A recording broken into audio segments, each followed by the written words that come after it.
some people are asking about the way that the woman have to cover her hair. And for some ladies, it is very, very difficult to cover the hair.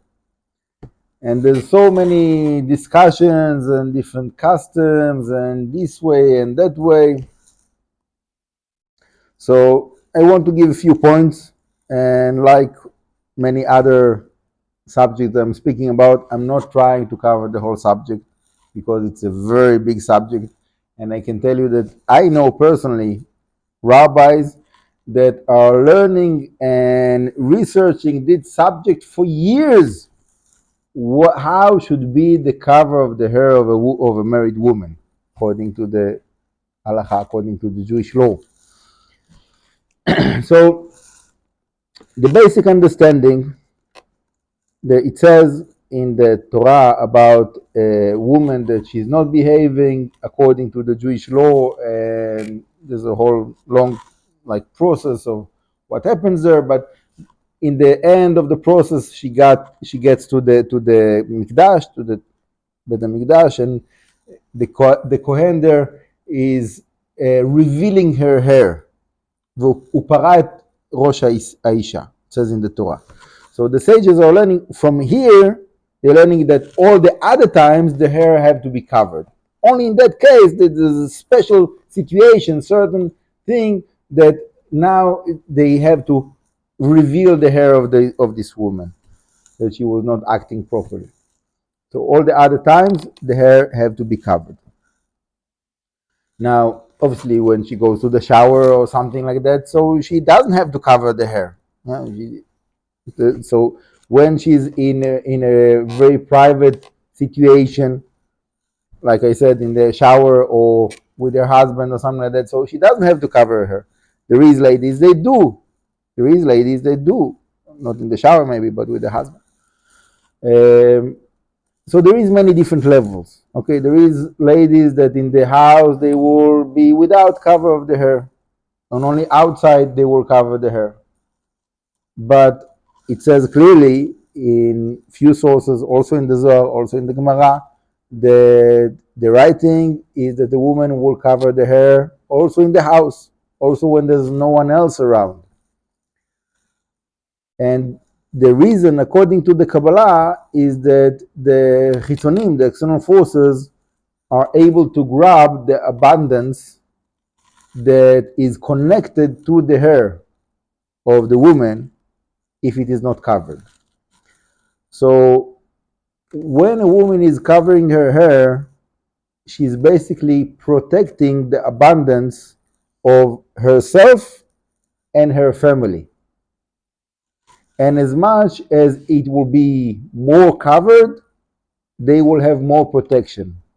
Obviously, it's not only the covering of the hair. Generally, the whole laws of the woman to be modest is giving tremendous spiritual protection for herself, for the husband, for the children, and it is very, very important. And I will finish with a story that one of the rabbis that I was learning by them, Rav Yehuda Deri, that is the chief rabbi of Be'er Sheva, he told a different rabbi that I know that the children of this other rabbi, they have very, very high spiritual level, tremendous spiritual level. One of his sons is learning like the whole Shas of the Gemara every year, is like something really exception. And Rav Deri, the chief rabbi of Be'er Sheva, told this other rabbi, you know why your sons are in such a high level? It's not because of you. You're a great father, but it's not because of you. It's because of your wife, that she's so strong in her modesty. She's keeping her modesty so strongly. It's so important for her. She understands the value of that. She feels that she's doing it for Hashem's sake, and this is her honor to be modest, to be a Jewish woman that keeps those laws of modesty. That's her honor. And she's so proud to give that good example and to be in such a way that kind of modesty, that kind of royalty is coming to the children. And sure enough, the children of this family are very, very special and very, very high spiritual level. So this is just one example. There's many other stories. There's many books that speaks about modesty and all kinds of stories about modesty. But bottom line, as much as the wife is more modest, generally and specifically about covering the hair, the better. Okay?